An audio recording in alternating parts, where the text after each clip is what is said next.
오늘은 육체의 축복을 누리자는 내용으로 말씀을 나누고자 합니다. 우리가 거룩한 기독교인으로 살다 보면 육체는 악하고 먹고 마시고 입고 사는 일로 죄악의 온상이며 뿌리이며 육체대로 살면 망하리라고 합니다. 육체는 나쁘고 영혼은 좋다는 이분론이나 삼분론도 동일한 논리입니다. 또 육신의 정욕과 안목의 정욕과 이생의 자랑이 다 세상으로부터 왔으며 마귀적이라 이런 것들을 십자가에 못 박아 버려야 거룩한 그리스도인으로 거듭난다고 합니다. 지당하신 말씀이요 착오나 오류가 없으시고 거짓이 없으시고 확실하게 옳으신 말씀입니다. 이런 관념과 의식 속에 살다 보면 기독교인들은 세상과 격리되고 분리되다가 자기만이 옳다는 독선에 빠지고 독불장군이 되거나 위선적인 사람 또는 외식적인 사람이라고 비난받기도 합니다. 그러면 육체를 가지고 태어난 사람이 잘못된 것일까요? 하나님의 모양과 형상대로 육체를 지으신 하나님이 잘못이라도 하였을까요?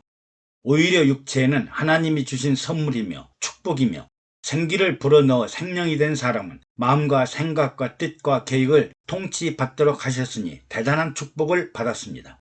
그러므로 우리가 육체를 가지고 사는 동안 하나님의 뜻과 계획 그리고 섭리에 합당하도록 마땅히 해야 할 일을 하고 마땅히 가야 할 길을 간다면 세상 어떤 피조물과도 비교할 수 없는 축복입니다. 먼저 육체의 실체를 보면 성부 하나님과 성령 하나님, 천사들은 육체가 없습니다. 성령으로 태어나신 성자 예수님은 33년 동안 잠깐 육체로 세상을 살았으나 십자가에서 죽으신 후에 부활 승천하시고 보좌 우편에 계십니다.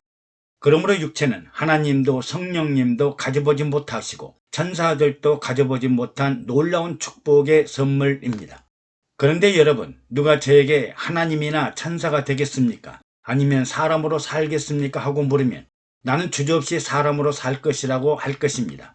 사람으로 살면 지옥에 갈 텐데요. 그래도 좋은가요? 하고 물으면 나는 하나님이나 천사나 예수님도 경험해 보지 못하는 놀라운 축복 가운데 살고 있으며 또한 고난과 역경과 고통 속에 살면서 온갖 경험을 하고 잘못된 이 일을 예수님 앞에 회개하고 용서받는 놀라운 축복을 주셨기 때문입니다.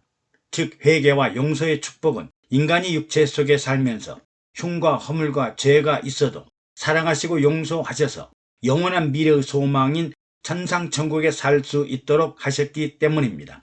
육체가 없다면 회개도 용서도 사랑도 의미가 별로 없습니다. 그러므로 육체는 저주의 육신이 아니라 영광과 축복을 마음껏 누리도록 허락하신 도구입니다.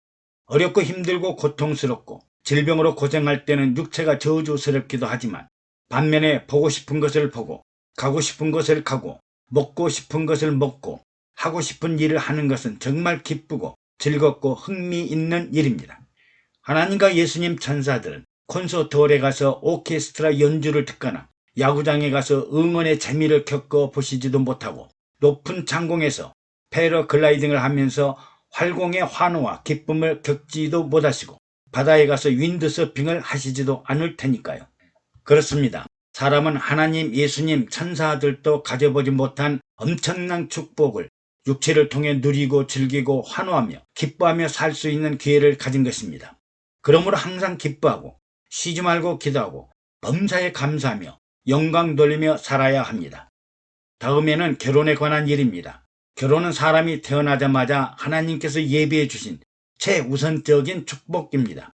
아담이 잠들어 있을 때 아담이 홀로 독주하는 일이 좋게 보이지 않아 아담의 갈빗뼈를 취하여 여자인 하와를 만드시고 부모를 떠나 연합하여 두 사람이 한 몸을 이루라고 하셨습니다. 육체가 있으니 결혼하고 육체가 없으면 결혼은 불가합니다. 결혼의 이유는 간단합니다. 혼자 살다 보면 부족한 것들이 있고 모르는 것들이 있고 할 수 없는 일들이 있으므로 부족한 점들을 서로 채우며 돕는 자들로서 보충 보완하며 합력하여 선을 이루도록 하신 것입니다. 즉 아담이며 남자이며 영혼이 홀로 독초하는 일은 선하지 않다는 것입니다.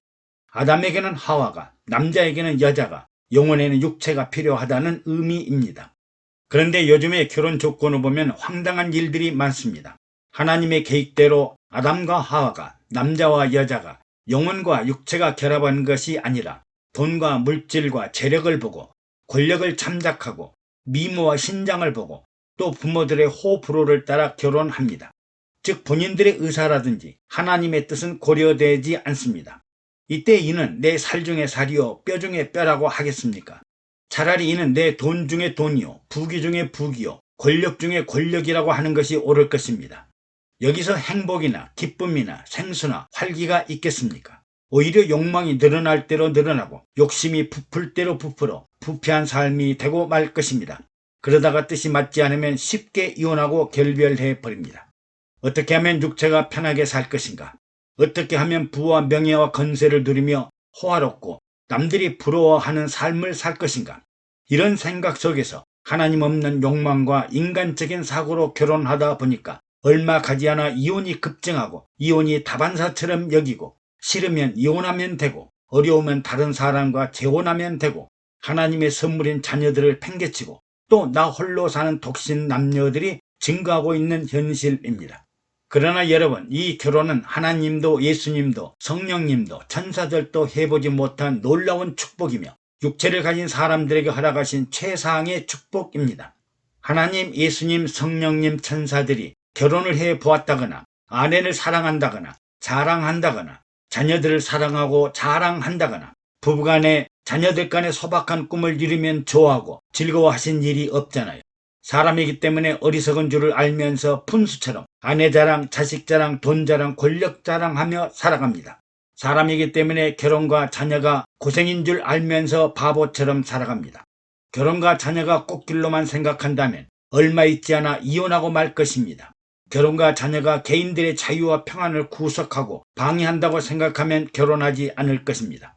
여러분, 언제 하나님, 예수님, 성령님, 천사들이 권력 자랑하고 주의를 자랑하고 물질과 보물을 자랑하고 우월의식과 통치 지배의식을 가지고 갑질하신 적이 있나요? 살면서 사람들이 겪게 되는 가난과 고통과 질병과 재앙과 환난과 죽음과 슬픔과 아픔은 육체를 가진 사람들에게 피할 수 없는 일들입니다.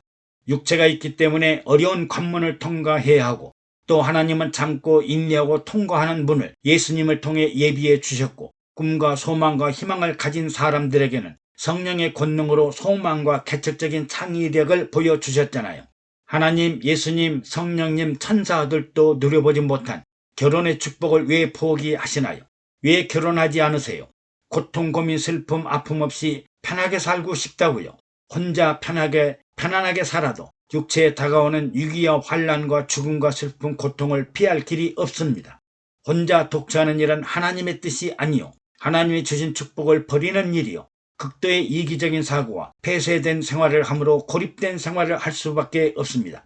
그리고 자녀들은 하나님이 주신 축복입니다. 생활이 어렵고 힘들고 고통스럽더라도 잠시 후 환난을 통과하고 나면 이보다 더 큰 축복이 어디 있습니까? 왜 결혼하고 하나님이 주시는 선물인 자녀들을 낳지 않으려고 할까요? 여러분, 아내를 보고 사랑하는 마음을 갖고 나를 돕기 위해 돕는 자로 수고하는 아내를 사랑하면 하나님도 예수님도 천사도 부럽지 않답니다. 사랑하는 자녀들을 바라보면 보기만 해도 행복하잖아요. 이런 축복과 행복을 하나님이, 예수님이, 성령님이, 천사들이 누려보았나요? 오직 육체를 가진 사람들에게만 주신 축복이요 행복입니다. 이 소중한 은혜와 축복과 행복을 영원히 잘 간직하는 사람이 참 믿음의 사람이요 하나님이 기뻐하는 사람이요 사랑하는 사람이요 꿈과 미래와 행복을 보장받는 사람입니다. 여러분, 결혼하세요. 사랑하세요. 자녀들을 낳으세요. 가정과 가족을 버리지 마세요. 이는 하나님이 육체에 주신 선물이니까요. 왜 하나님이 육체를 가진 사람들에게 보장하시는 기쁨과 행복과 축복을 버리려고 하십니까? 하나님도 예수님도 성령님도 천사도 부러워하는 사람만이 갖는 축복이요 행복이요 육체로 사는 동안 사람만이 누릴 수 있는 최고의 기쁨이요 최상의 즐거움이요 최대의 희망과 소망을 누리시기 바랍니다. 애청해 주셔서 감사합니다. 구독과 좋아요, 댓글은 영상 제작에 많은 격려가 됩니다.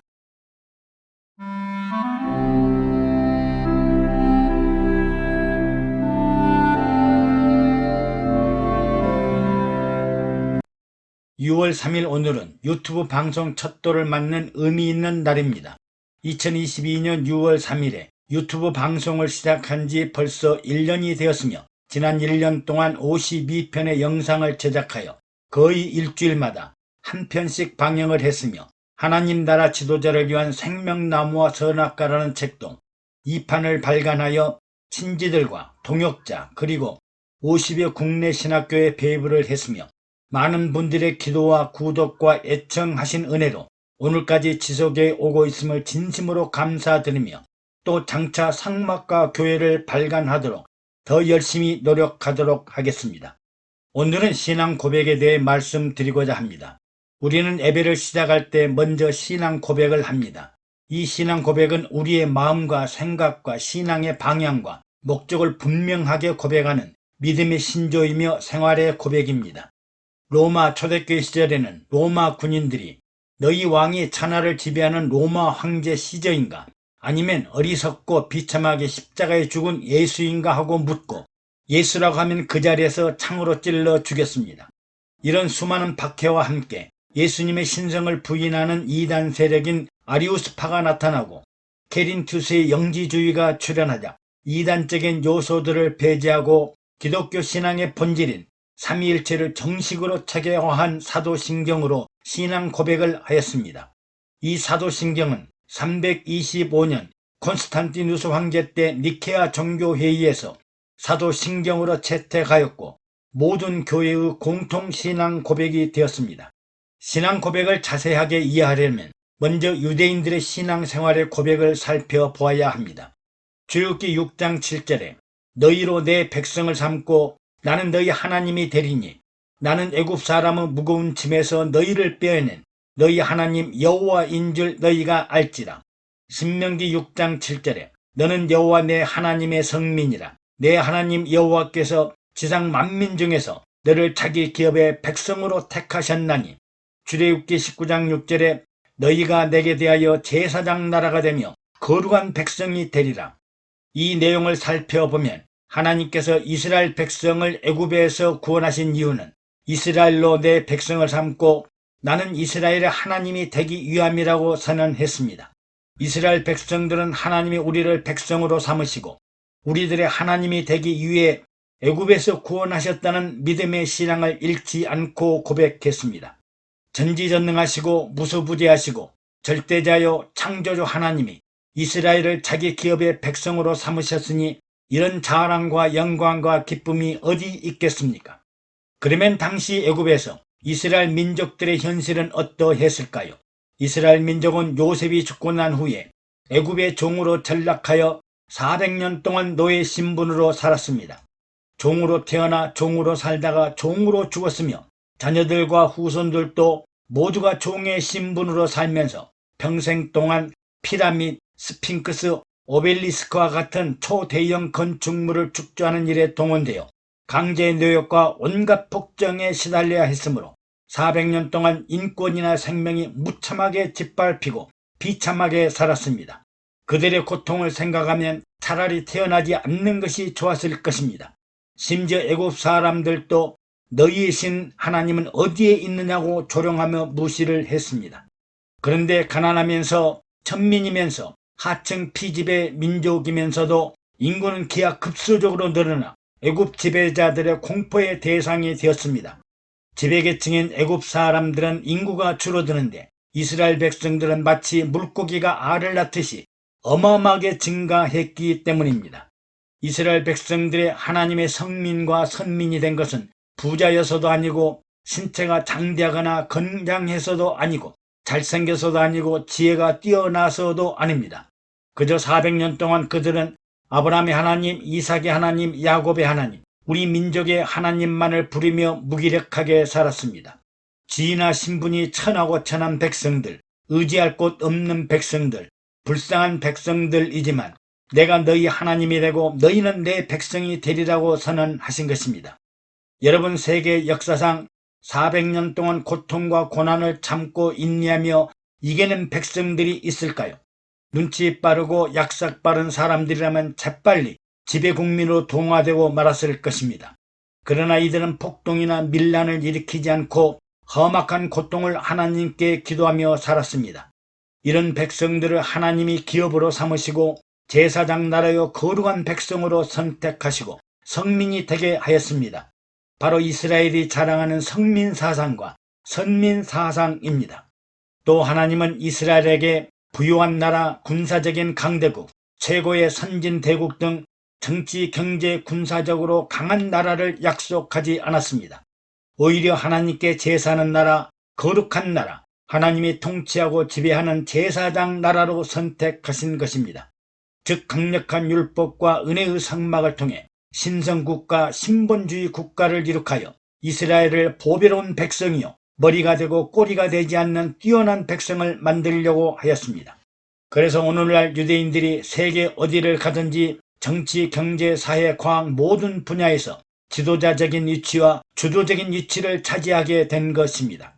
이렇게 이스라엘은 다윗과 솔로몬 시대에 최상의 신본주의 신정국가를 세웠으나 그 후 이스라엘의 지도자들인 왕과 선지자와 제사장들이 오만하고 교만하여 하나님을 찾지 않았습니다.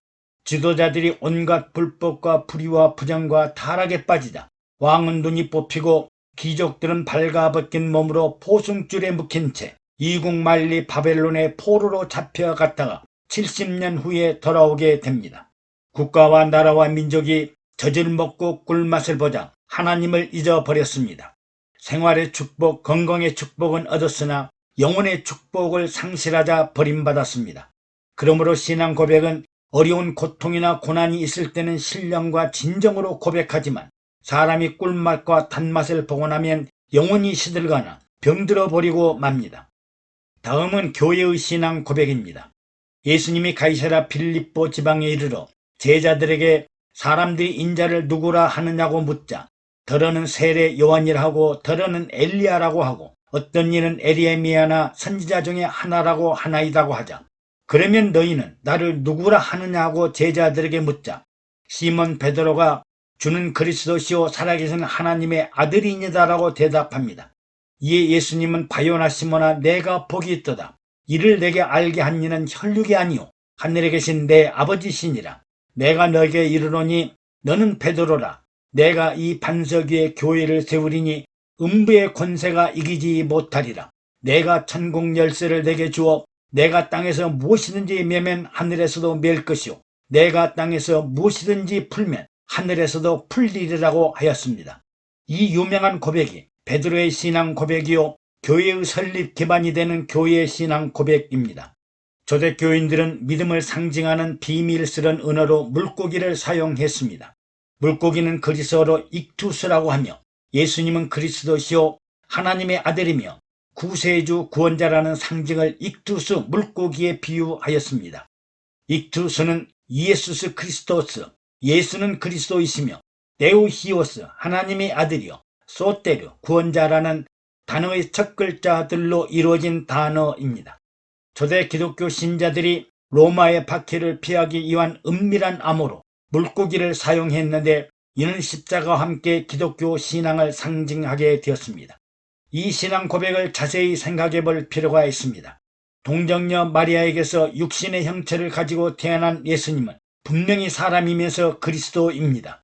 이 성육신하신 예수님이 창세 이래로 마귀에게 빼앗긴 하나님 나라를 회복하고 사망과 흑암과 가난과 질병에서 영혼의 생명을 살려내고 영생의 생명의 나라 영혼의 빛된 세계를 이룩하러 하늘로부터 내려오신 그리스도임을 고백합니다.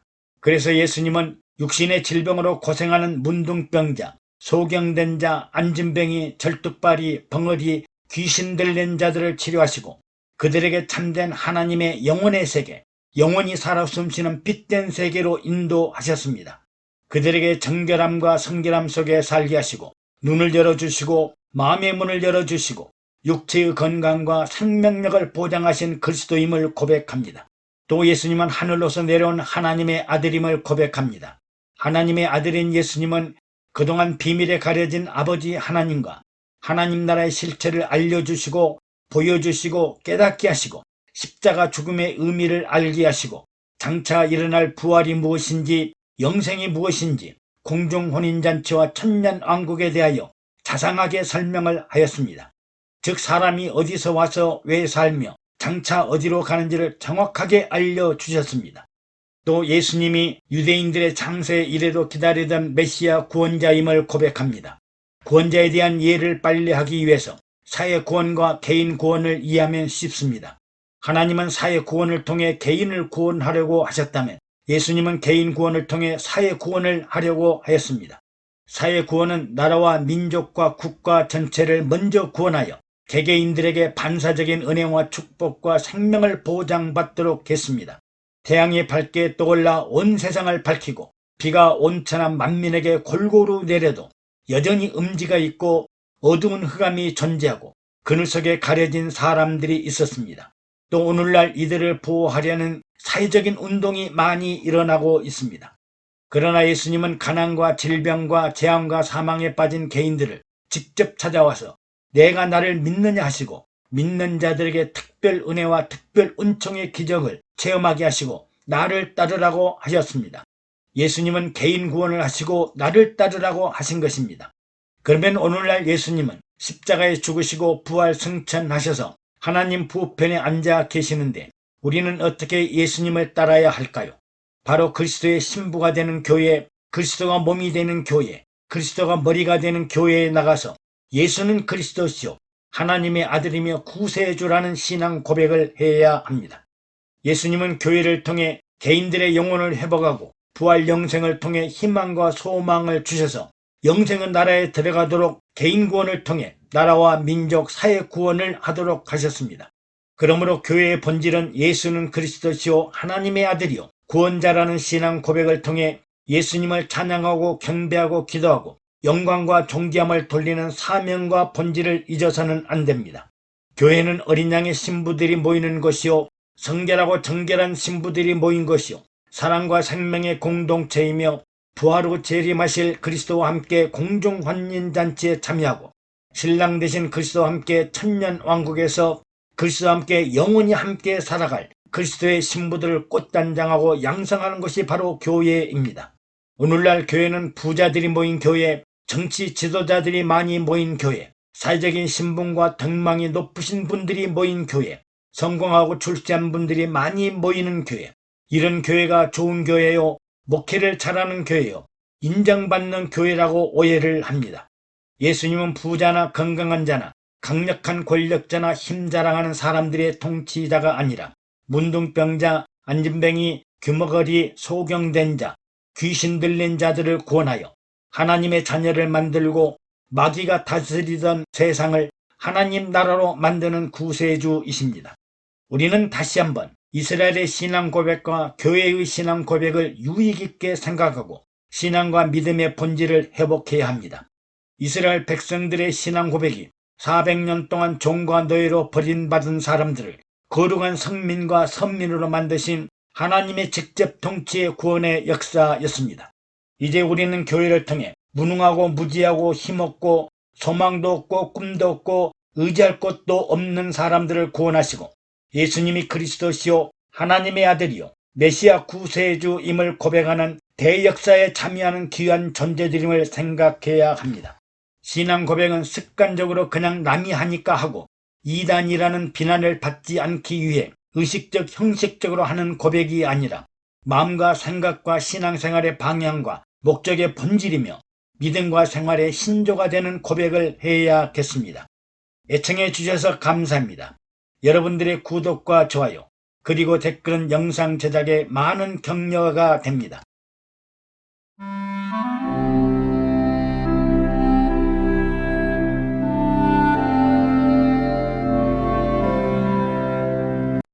오늘은 무형교회와 유형교회에 대해 말씀드리고자 합니다. 요즘 우리나라는 창조주 위에 건물주가 있고 분당 위에 천당이 있다고 합니다. 부동산 가격과 임대료가 천정부지로 올라 예수 그리스도의 핏값을 임대료로 지불해야만 하는 개척교회나 소형 교회들이 감당할 수 없는 상황을 시니컬하게 표현한 말입니다. 그럼에도 불구하고 오늘날 교회는 건물의 외모와 외형과 규모나 크기를 보고 교회를 판단합니다. 큰 교회는 대형 교회, 중형 교회로 믿을만하고 능력 있는 교회로 많은 성도들과 교통, 교제, 코이노니아를 할 수 있어 좋은 점들이 많으나 작은 교회는 목사님과 성도들과 교회를 봐도 불안하고 불안정하고 힘들고 어려워 개척교회라는 말로 기피해 버립니다. 성도들은 신앙의 발전과 성숙보다는 큰 교회에 들어가 숨어버리고 모양만 그리스도인이라는 명목상 성도들이 증가하게 됩니다. 어떤 성도들은 개척교회를 출석하면 교회 지도자 사례비, 건축비, 선교비, 구제비 등 많은 헌금을 부담해야 하므로 아예 큰 교회를 선택하려고 합니다. 그리고 큰 교회를 심호하는 주의 종들은 간혹 나는 교회를 담임하면서 이렇게 좋은 건물을 지었고 이렇게 많은 성도들을 구원했다고 자랑하고 자부심이 대단합니다. 우리는 교회 건물과 예형을 보고 교회를 판단해서는 안 되며 교회의 규모나 건축물로 구원의 결과를 평가할 수 없습니다. 오히려 예수 그리스도가 없는 교회, 십자가가 없는 교회, 성령의 역사가 없는 교회는 잠시 부흥하였다가 사라지고 말 것이기 때문입니다. 현대 교회 지도자들은 아주 큰 건물을 짓고 호화로운 외형과 모양을 갖춘 교회를 건축합니다. 또 그런 교회를 보고 우리 교회는 아주 좋은 교회라고 자부심과 긍지를 갖습니다. 과연 호텔과 같은 교회, 화강암으로 둘러싸인 교회, 대리석으로 바닥을 장식한 교회, 엘리베이터로 오르내리는 고층 교회 등이 좋은 교회, 성장하고 성숙한 교회라고 할 수 있을까요? 우리는 교회의 시작과 변천을 잘 살펴보아야 합니다. 대형교회, 중형교회, 소형교회, 개척교회라는 명칭보다 영원히 살아있는 개인천국, 그리스도의 사랑과 평안이 함께하는 가정천국, 믿음과 사랑과 생명의 공동체인 교회천국, 합력할 선을 이루는 직장천국, 미래의 지도자와 장래의 희망을 가르치는 학교천국, 예수님의 증인과 복음을 전파하는 선교천국, 그리스도의 십자가와 희생과 헌신이 요구되는 사회천국, 모든 국민들이 평안하고 안심하고 두려움이 없는 국가천국이라는 의미의 방점을 두어야 합니다. 먼저 심령천국인 개인들의 무형천국교회를 두고 예수님은 두세 사람이 내 이름으로 모인 곳에는 나도 그들 중에 있느니라 하셨고, 또 사도 바울도 너희가 하나님의 성전인 것과 하나님의 성령이 너희 안에 거하는 것을 알지 못하느냐고 하였습니다. 예수님은 바리새인들이 하나님의 나라가 어느 때 임하니까 하고 묻자 하나님의 나라는 볼 수 있게 임하는 것이 아니요 또 여기 있다 저기 있다고도 못하리니 하나님의 나라는 너희 안에 있느니라고 가르치셨습니다. 이 말씀들을 요약하면 예수님이 계시는 곳이 천국이고 교회입니다. 산과 들과 바다, 어촌이나 농촌이나 사막 어디에든지 예수님이 계신 곳이 천국입니다. 감옥을 가든지 지옥을 가든지 고난의 현장이라도 주님이 계신 곳이 바로 천국입니다. 무엇보다도 내 자신이 하나님의 성전이요 천국 교회입니다. 성령이 내 안에 계시면 바로 내 자신이 성령의 인도와 지시와 관리, 감독을 받는 천국이므로 내 육체를 통해 예배를 드리고 찬양하고 기도하고 감사하고 봉사하고 전도와 선교를 하는 그리스도의 나라가 됩니다. 그리고 하나님의 나라가 너희 안에 있다고 했습니다. 하나님의 나라는 눈으로 볼 수 있게 임하는 것이 아니요 여기 있다 저기 있다고도 못하리니 하나님이 다스리는 천국이 너희 심령 가운데 존재한다는 말씀입니다. 그러므로 우리는 예수 그리스도를 통해 하나님과 성령님의 도움으로 심령천국, 영혼천국을 이루어야 합니다. 다음은 유형교회와 무형교회입니다. 무형교회가 건물과 같은 예부적인 형체나 구조가 없는 삼위일체 하나님이 함께 하시는 개인들 속에 내재하시는 천국이라면 유형교회는 어느 정도 공동체가 예배 처소로 사용하고 모일만한 장소를 갖춘 건물 형태를 말합니다. 물론 유형교회든 무형교회든 예수 그리스도에 대한 신앙 고백이 전제가 됨을 잊지 말아야 합니다. 교회의 시작은 다락방에서 출발했습니다. 예수님이 부활하여 처음 나타나셨던 곳은 제자들이 모여있던 마가 다락방입니다. 당시 제자들은 십자가에 허망하게 죽으시고 무덤에 장사 지냈던 예수님 때문에 두렵고 무서워서 비밀스럽게 다락방에 숨어서 모였습니다. 부활하신 예수님은 무서워 말라 두려워 말라 내가 살았노라 하시고 너희에게 평안이 있을지어다 하시면서 너희는 예루살렘을 떠나지 말고 먼저 성령을 받으라고 하셨습니다. 그리고 제자들은 120문도 500여 문도들과 함께 모여 기도하고 성령 세례받고 성령 충만함을 받았습니다. 조그마한 다락방에서 기도하기 시작했고 성령님을 영접하고 환영하여 성령 세례를 받았습니다. 장소나 위치가 중요하지 않고 십자가에 죽으시고 부활하신 예수님이 중요한 것입니다. 다음은 초대교회는 가정교회가 중심을 이루었습니다. 사도 바울은 빌립보 감옥의 간수를 향해 주 예수를 믿으라. 그리하면 너와 내 집이 구원을 얻으리라고 했습니다. 또 베드로는 로마의 백부장인 고넬료 가정을 신방하고 이방인들에게도 성령으로 세례를 베풀었습니다. 백부장 고넬료는 의인이요 하나님을 경외하는 사람이라 유대 온 족속이 칭찬하더니 그가 거룩한 천사의 지시를 받아 당신을 그 집으로 청하여 말을 들으려 하느니라고 하여 베드로를 초청하여 하나님의 말씀을 들었습니다. 로마의 백부장 고넬료는 자기 집에 사도 베드로를 청빙하여 말씀을 듣고 기도하였더니 모였던 모든 사람들 머리에 성령이 임하시고 성령 세례를 받게 되었습니다. 이것이 바로 초대 교회들의 시작이라고 봅니다. 비록 성서와 지성소, 물두멍과 번제단은 없어도 오직 예수 그리스도의 십자가와 그의 이름으로 모여 신앙 고백하는 교회입니다.